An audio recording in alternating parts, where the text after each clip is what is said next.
Hey man, I always love that whole music. It just do something from spirit, man. So welcome, welcome, welcome, y'all. If you have not been here, we are on the Loyalty and Friends Self Love Podcast.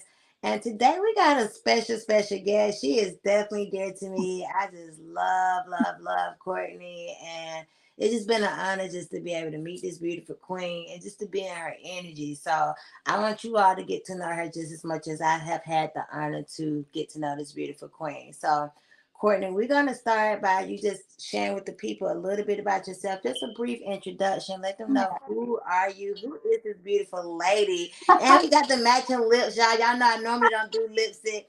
But I think I'm gonna start trying out a couple colors. So y'all tell me what y'all think, okay? Make sure y'all comment. Let me know if y'all feeling the lipstick or do y'all like the natural loyalty better. Just trying a little something, a little something, something. We doing it a little bit. Power red, that power. And I got the lips, as y'all see, so it just kind of match. So, yes, Courtney, I'm loving the red lips. So, yes, girl, let them know a little bit about you. Okay, well, I'm Courtney. They call me White Phoenix. Short story on that. I trained a few years ago to become a shaman. Mm, It's kind of been in my blood a little bit, with my heritage as far as being what they would kind of call more or less like a healer. Uh, I just pride myself on like being able to like help people in whole space or what have you. I just see myself as being like an inspiration or a testimony to like so many other people, just because of the things that I've gone through, like in my life or what have you, to kind of be able to shed light and insight with other people. And so I feel, in the grand scheme of things, that's just kind of my calling, or my ministry, if you will. absolutely. So apologize, y'all. My little kitty, she's here trying to steal the spotlight because Mama's home. So.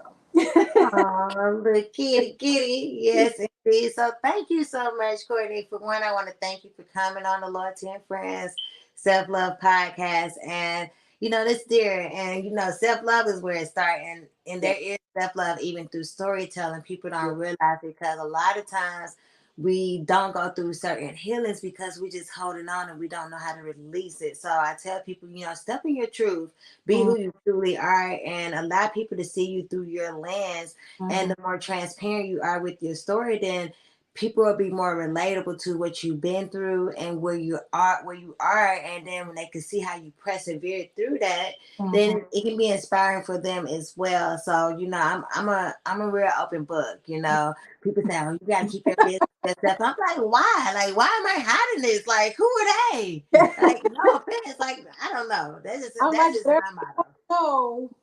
Right. And if Hey, you you want don't to want know? to know, Hey, this is what you don't get. ask.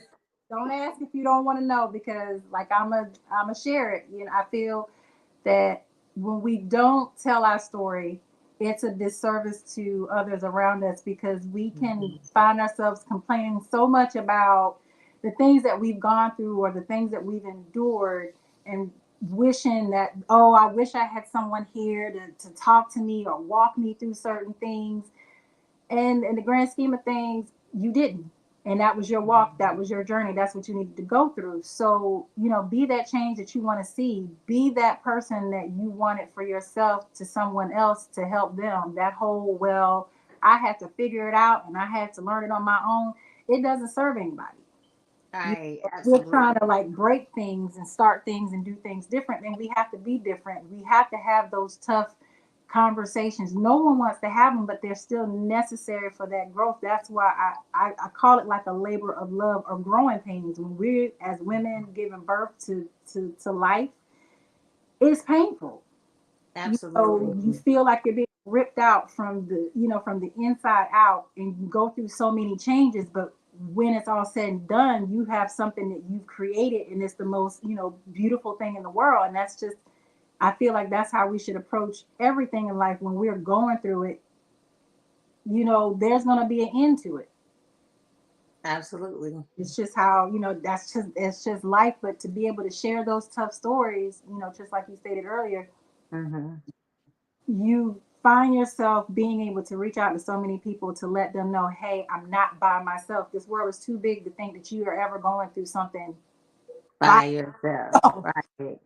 So we should really start getting back into that community mindset and not feeling like we have to keep everything in.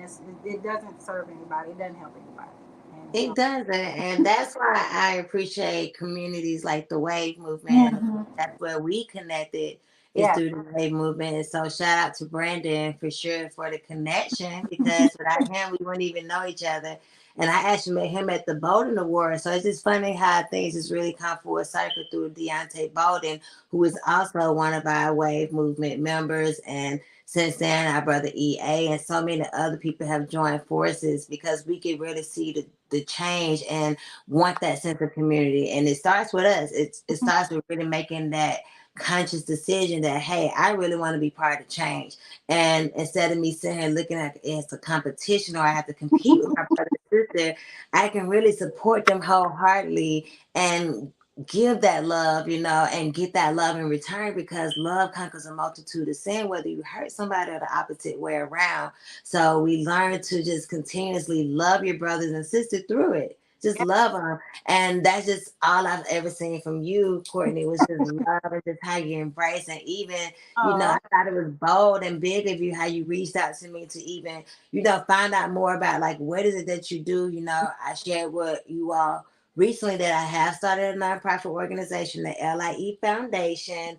And so, yes, we are looking for sponsors. We're looking for supporters. We're looking for people to volunteer time. Of course, there will be some actual positions within that as well. But at this phase in it, we're really looking for people who just truly believe in the vision of community and want to empower and help build and be a part of change. So the fact that you even reached out to say like, hey, what is you doing, sister? Like, I would love to be a part of it in any way, and yeah. I'm willing to give a portion of what I'm doing to even further your cause. I thought that was big, because we got to be intentional with how we're moving out here. So I thank you for that, Oh, seriously. absolutely. I mean, we have to. I mean, again, you can't do it by yourself, and we're all a community, Absolutely.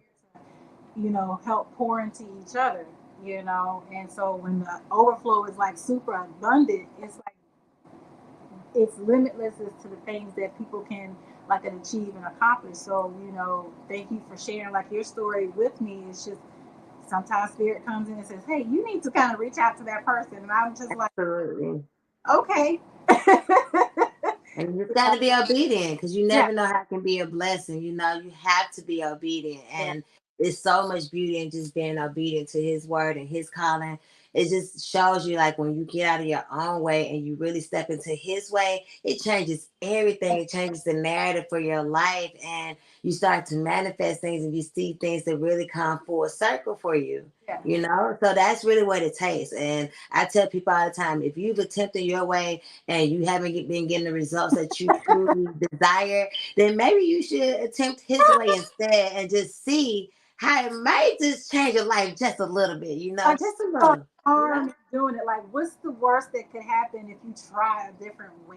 Like, because we know doing the same thing over and over again, expecting, a different result, that's insanity. So at some It point, is. you got to look at this equation and say, hey, like, what do I need to take away? What do I need to add Right. to this to make this a different, result for me? And so you got to Right. you Mm. got to be fearless in such a way to just kind of put yourself out there. And I think now with it being such a big shift and everything, I'm starting to see it firsthand more and more. People getting out of their comfort zones, myself included. Yeah. Like, I tell people when I share things, I'm never just talking to that person. Like, I am also speaking to myself when I share things with people. And it's like learning to get out of your own way. And we are all servant spirits, and we need to get back to that. How can I serve? Like, what is it that I Right. to help you in whatever it is that you're doing without always looking for something in return? Because if you're doing it the right way, you're gonna get back a thousandfold if you're doing it Absolutely. and with like pure and honest intent. And that's why I love like our wave group, because I'm seeing so much of that in such a short period of time. People pouring into each other. give advice or share stories and things like that with each other. And it's beautiful. It's beautiful to see. And I'm just blessed to be a part of it.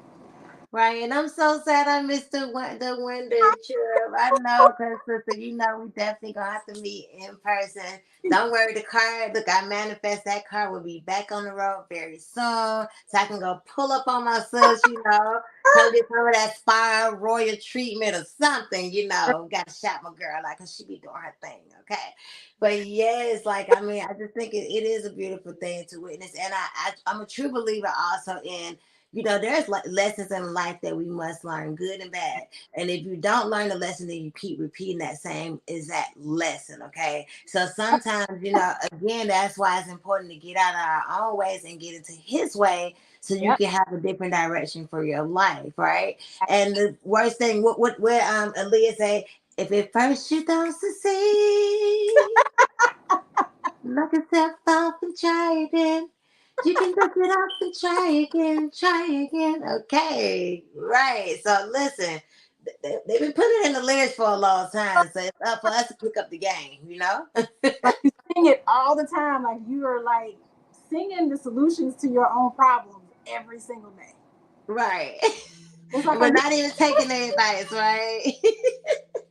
So I do got a question. yeah. So when did you notice your calling? When did you notice that this was definitely gonna be what it is and this was your vision or your mission that God had intended for you? When did you really know that that was your calling? To be very truthful with you, loyalty, ever since I was a little girl, Mm, I knew that as a child that I was here to help hurt people. mm, But I also understood as a child that I'm going to probably go through some things to be able to help people. So, like my journey to where I am now, for most people, they would probably see it as like a dark and very painful one. Some of the things, I won't say some, most of them, because at the end of the day, I am the the denominator of every equation. But I knew I had to go through those things to get to where I am so that I'm able to help others. So even as a mhm. child, I just knew like I'm just here to help the hurt. I don't Right, like using the word broken because we're not broken. There's nothing that we really need to fix. There's just certain things that we need to remember. right, We come here, we have certain things that we agree to when we come, but we forget them. Life happens, things get indoctrinated, um, and we stop seeing things from a place of like purity. mm, Um, so being able to help people and do things for people or have a servant spirit, that's always been within me. And I have to say that my grandmother was a big part of that. Um, I used to love helping her as a little girl. She'd get off from work, she's like, "Baby, come over here, and do your grandmama's feet." right. I looked like I was a 7-year-old girl with the bucket and stuff and doing her feet. And she would tell me certain little stories and things, and she would tell me as a little girl, like, "Baby, none of these things are gonna make sense now, but if you do enough living, you'll understand what it is that I'm saying." And here it is. I'm soon to be 43. A lot of those things hit me at 40. Right. All the things that she told me, all the little sayings here and there, and I'm just like, she's right. But the biggest thing that always stood out to me was like me having to wash her feet, and was not big in the church, but I ran, and just to be able to wash another person's feet was a position of exaltation. It wasn't, I didn't feel that I was beneath another person. The fact that somebody else trusted me to do that for them, I felt was a very honorable thing, Mm-hmm. and I took pride in it. And so, that's kind of how I did everything. It's like I just always wanted to see how I could help people, and sometimes to a fault. Um, and in that journey,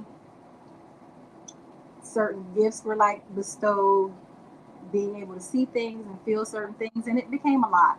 And it was Mm, hard. hard. And then having to deal with certain things that, most people dealt with in our Black community when it comes to families, broken homes and things of that nature. And there were a lot of things that I saw and I had to experience and endure that I knew wasn't right. But I knew Right. I had to go through those things, and a lot of those things were very painful in such a way. But I Mm, said, I'm going through these things because I can handle it. absolutely. And I just have to keep moving forward. I can't let these things get me down. And when I share my story with a lot of people, they're like, well, I would have never known. I said, I tell everybody every day, I thank God every day that I don't look like anything that I have gone through. And Right. I just knew that I had a big light with me and people would try to snuff it out. And I'm like, nope, too stubborn for that. Sorry, I don't subscribe to this. I don't believe this. I'm not going down that path with you. I understand that misery loves company, but Hmm. I'm here to teach you lessons just like you're here to teach me um, lessons. But I don't. I feel like my real journey didn't begin until I moved here to Georgia like 8 years ago. Hmm. um, it was the craziest thing. I was going on 35 at the time, and just life didn't make sense, and I just didn't know who I was as a person. I was a mother, I was a wife, and at that time an ex-wife. I was a daughter, I was a sister. I was so many things to so many people, and I didn't know at that time who I was to myself. And I made Mm-mm. very a very tough decision, um, that I gave up everything that it was that I had. I had my boys at the time. They were 11 and not, well, 11 and 8 at the time. And I was like, well, it's time for them to go live with their dads. Oh, Now, wow. two different fathers. That's just the reality of it. But I needed them to know what it's like to be a Black man here in America. And I'm not. And I'm not trying to figure Mm. that out. So that being a mother, to let them go with their fathers was a very hard decision for me, because we were all we knew for, you think, over about 10 years, decade. Right. I've got my boys. And so that was tough, but I gave up everything that I had where I lived and whatever I could fit in my truck at the time. I moved here to Georgia. I didn't have a plan. I didn't have anything thought out. It was just I needed to figure me out. And on my 35th birthday, I quit my job, Oh, wow. and then a week later, right after Christmas, dropped my youngest off with his dad, and to Georgia I went, and it was hard, um, and I went through my things here, got in a bad accident as soon as I moved here.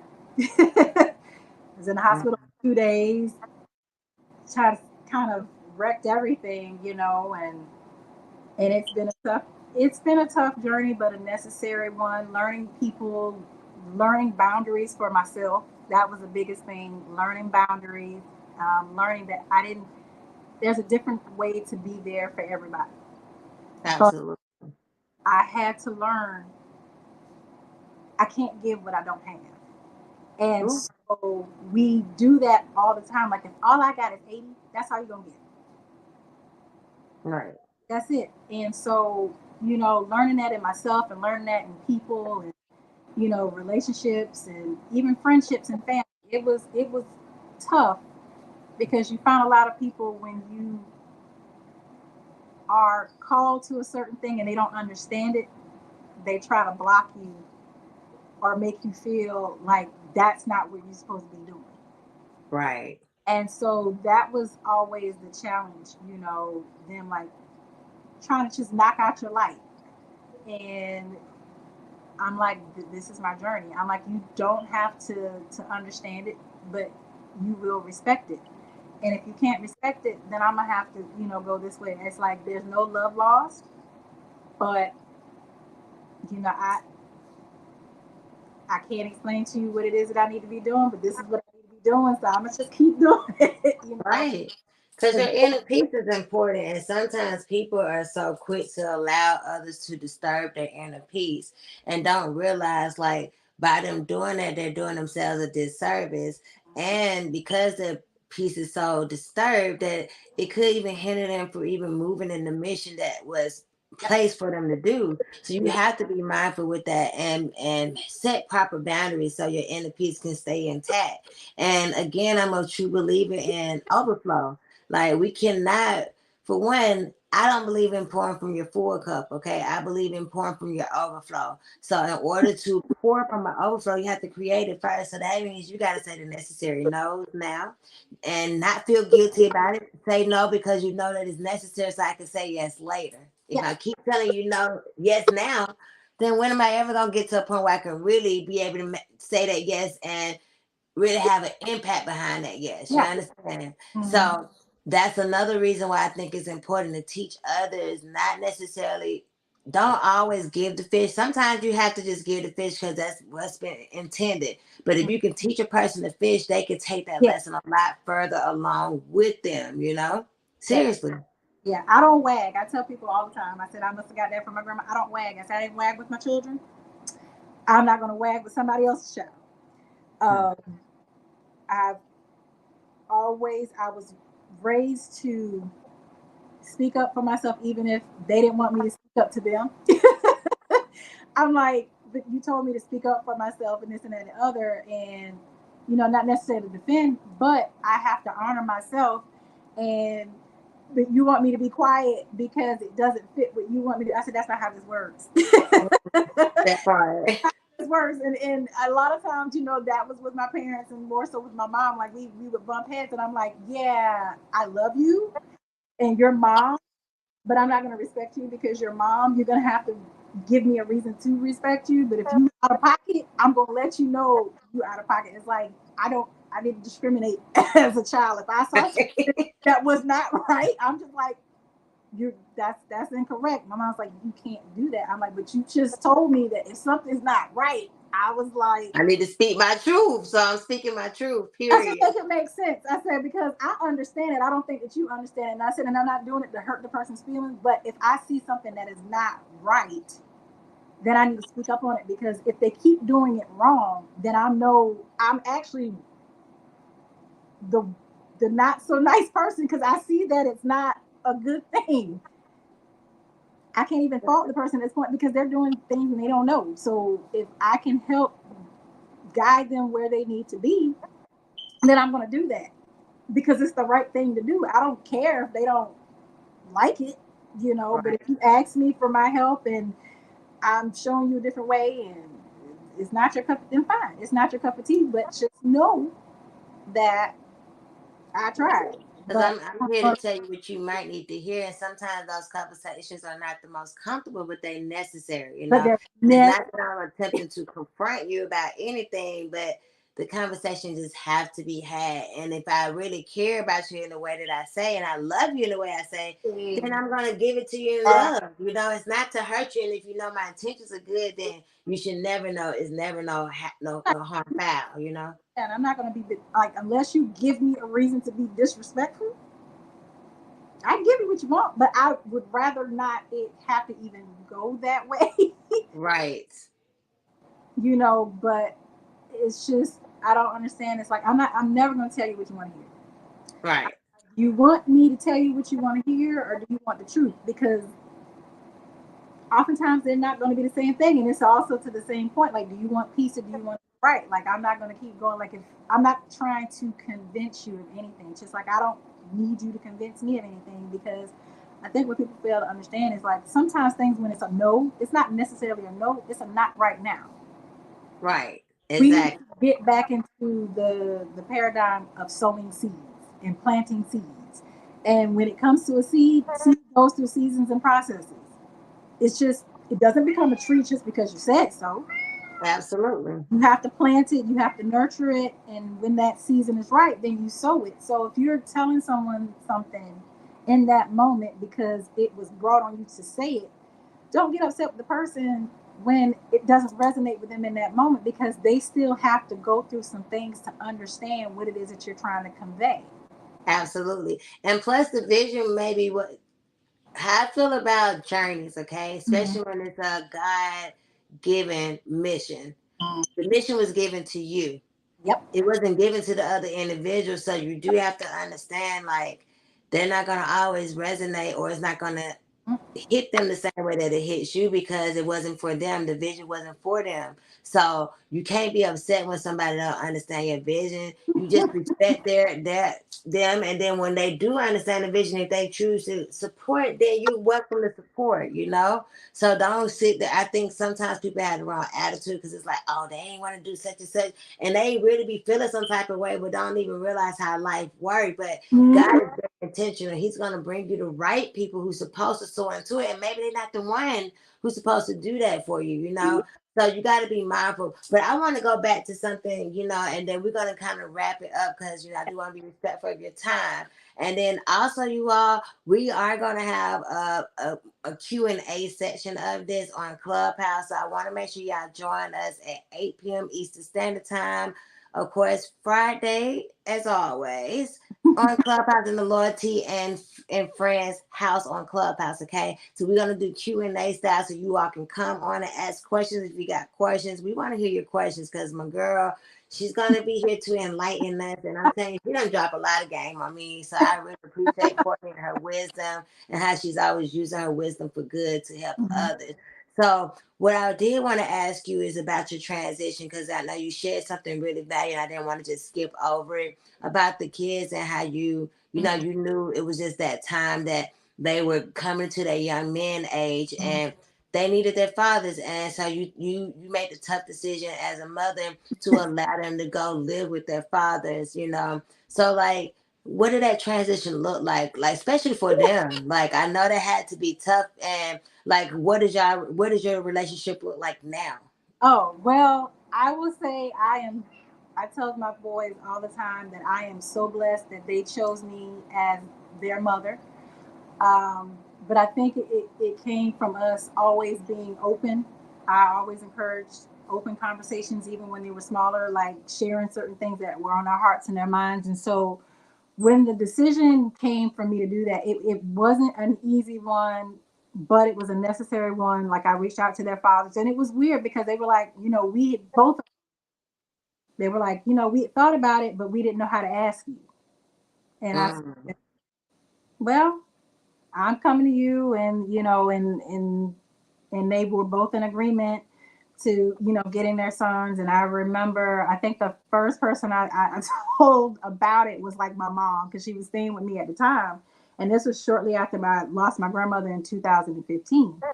And so that's kind of when the catalyst for that happened. And so I told her, I said, hey, so in a couple of months I'm going to be moving to Georgia. And she's like, well, with the kids? And I said, no, they're moving with their dads. And she's like, but one's in Florida and one's in South Carolina. I said, I'm aware. I have two different fathers. And so that's kind of how that works. And so she's like, well, they're going to be split up. I said, that is also the reality of having two different fathers. But they will be okay. And she was like, so you're going to just let them go with their dads like that? And I'm like, well, not being too crass, it's like, well, if I can trust myself to give them children, then I can trust them to help and participate in that further development for them as young men. I'm never gonna know what it's like to be a black man here in America, and I'm not trying to figure it out. But they need to see what that's like, and they needed to have that experience. They also needed to know who their people were, and I was very big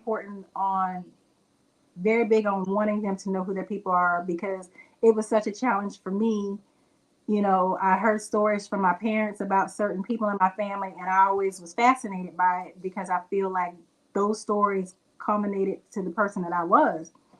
And so, she wasn't happy about it. A lot of people weren't happy about it, me making that decision. But I sat down with my sons, and my youngest one, my little Pisces, he took it the hardest, because he was just like, but we're going to be apart. And I said, yeah. And so, he was really upset at first. My oldest, he's very reserved. Even at like 11, he was, he just kind of sat there and processed it. And I said, well, do you guys need a minute, you know, to kind of talk amongst yourselves? And, when we have dinner, we can talk about it some more. And so they did that, made dinner, sat down, we talked and everything. And so my youngest one, and he's 17 now, and it's just the most brilliant and insightful person I've ever seen, even as a child. He was like, so, he's going with his dad and I'm going with my dad, and, you're going off to figure things out. And he says, it made me sad because I won't be able to be with you guys, because Mom, we are all we know. You're all I knew since I was born, and he's always been around since I was, born, because he's 4 years younger. And so I said, this is true. And he thought about it, and he's like, well, the fun thing is that we can go off and write stories in our books, and we can write a new chapter. And when we come back together, we can share our story. And he was like 7 or 8 at the time. And I'm just looking at this person like, dang, like, what did I do to have a smart kid like this, And I said, like, yeah, it ate me up on the inside. I was like, Mom, we gotta go to the bathroom real quick. She'll be back. Yeah, because I'm going to cry. I don't want y'all to see the weak part of me, because this is harder than what y'all think. Oh, Even though some people look at it like, oh, dang, she just let her kids go off like that. Yeah. But no, sometimes these things are necessary, especially when you step Especially into your the way purpose. especially, and not even like the purpose. It's just as things are going nowadays, like when it comes to, women and that narrative, when it comes to the men, it's like at the end of the day, you chose this person. Right. I chose those people, good, bad, or indifferent. I chose them. So, Right. I have to own my part in it, and it's Right. not that they are bad people. Right. And it don't make you any less of a mother either. So, Exactly. And I fight and wrestle with that. I will say, I came to terms with that. My oldest is 21 now, and he was 17. And I went for years just feeling like the guilt of just not being there, and them being split apart when they were so close. And I felt really bad one day, and I reached out to him because he's more of a texter than he is a talker on the phone. And I said, can I ask you a question? And he's like, yeah, Mom, sure. And I said, do you think that I'm a bad mom? And that had him super hot. He was like, he got on the phone. He was like, why would you say a crazy thing like that? And I said, because I let you guys go, and I split you guys up. And he says, Mom, you're the most brave and awesomest person. Sometimes it tears me up even thinking about it now. You're the most brave person I've ever met. And to do that, Mom, I knew that wasn't easy, but I knew that it needed to be done. He says, if I didn't think that it was a necessary thing, I wouldn't have agreed to it. He said, one, at the time, he didn't know really who his father was. Like, his dad kind of came into his life maybe like a year before. And he said, one, I want to know who my dad is. I want to know who my people are. And two, you've been working so hard and trying to make things work for us by yourself for so long. And it's their turn and step in and do their part, Absolutely. And so he says, Mom, you are the most bravest person I've ever known. And I'm just glad that you're my mom. And he says, no. He says, how could I sit here and like hate you like you're my mom? And so it's funny how we beat up on ourselves as parents, and having conversations, like people have conversations with the kids. Yes. Because you will be amazed as to how they really see you. And when I say in that moment, it lifted such a huge self-imposed burden, mind you. Absolutely. But it lifted it. But I mean, they're great. My youngest one, I mean, he's got a 3.75 GPA. He does track and field, cross country. I mean, all regional, state qualified, works part-time. Right. And, my oldest, this is his first year, serving in the Navy and things of that nature. That's my baby right up there. I couldn't be more proud. They've never given me any trouble. I never had to worry about my children. Never. And I feel wholeheartedly it's because of the decisions that I made, because we want to be selfish, but when you decide to bring another life in this world, there are certain concessions that you have to make. I don't use the word sacrifice because I didn't give up anything. I made a commitment to ensure that this generation, especially when it comes to our young Black men, was better than the previous. So I committed myself to stepping aside and not doing a lot of the things that I wanted to do to ensure that they would be okay. Because as a parent, that's our job, to make sure that they're okay. And Absolutely. it was very radical. It was very different. Like for me, I'm all about how things were back in the day. Like if you go back and you look in ancient times, the boys were with their mothers until they were about 6 or 7, and they That's went off and they went off with the men, and then the men taught them how to be men. As mothers, we are teachers, and we are supporters, and we are nurturers. That's who we are to our core. And at some point, you set that foundation. I taught my sons to be critical thinkers. I taught them to be free thinkers. I taught them to be able to think for themselves and be leaders in their own right. Um, so that was very important. Um, and they know themselves at a young age. And again, I couldn't be more proud. Like, they're so focused what it is that they're doing. Like, and like I said, as a mom, I said, those are my babies. And I said, and I'm proud. Never And got I no. want to say this, Courtney. I want to stop you there for a couple reasons. So I do want to invite you back because I think a part two would Mm, be good. I went through something similar with mm, my daughter, and mm. so it was a little different. And I would discuss it a little bit more in detail, like when we go on our second interview. So, and I don't know what your schedule is like next week, but maybe we can continue this. Okay. Like, do a Yeah. part two next week. I look forward to it because I Yeah. think Absolutely. important, especially like giving a different dynamics. Because sometimes people have a bad condescending when they see parents or mothers send their child with their fathers, but they don't know all the odds and ends. So we need to paint that picture because I want to share my side of Mhm. that too. Yeah. My youngest daughter don't live with me, As are so just. we should definitely talk on that. So what we're gonna do, we're gonna cut this short because we late to Clubhouse, y'all. We're late. I know we late, but it's okay, y'all, because this conversation was too good. We just couldn't stop it in the middle. So make sure y'all follow us over here. We're gonna just probably start at 10 minutes behind schedule, but it's okay. Late does not mean denial, okay? That's my motto, okay? Deny look. Delay does not mean denial. So we're gonna still continue this because we got this Q&A session going down, down, down.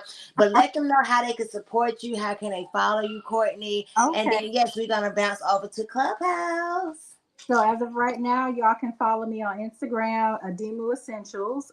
You can follow me there. You can follow me on Facebook under Courtney Jones. I've got a couple of fun things in the works or what have you. So you will probably be able to follow that a lot better on my IG page. So again, it's Adimu Essentials, ADIMU Essentials on the IG page. So follow me there, y'all. Absolutely. And thank you, Courtney. I love you so much. I can't wait to part two, y'all. So stay tuned. Next Friday, we're going to have Courtney back because I think this conversation is going to get a little deeper and we want to give y'all another outlook on just, being a parent Mhm. and being an amazing mother, but not necessarily taking on that role now. Like, just life shifts sometimes for you. And sometimes, I always say, if you want to make God laugh, tell him your plans. He has a different agenda and then be surprised. You got to tell it because you don't know who you might touch with this story. So I'm excited, Courtney. Thank you. And Thank let's hop over to Clubhouse. Okay. So next time, y'all, if you want your story told, tap in. The link is at the bottom. Thank you all.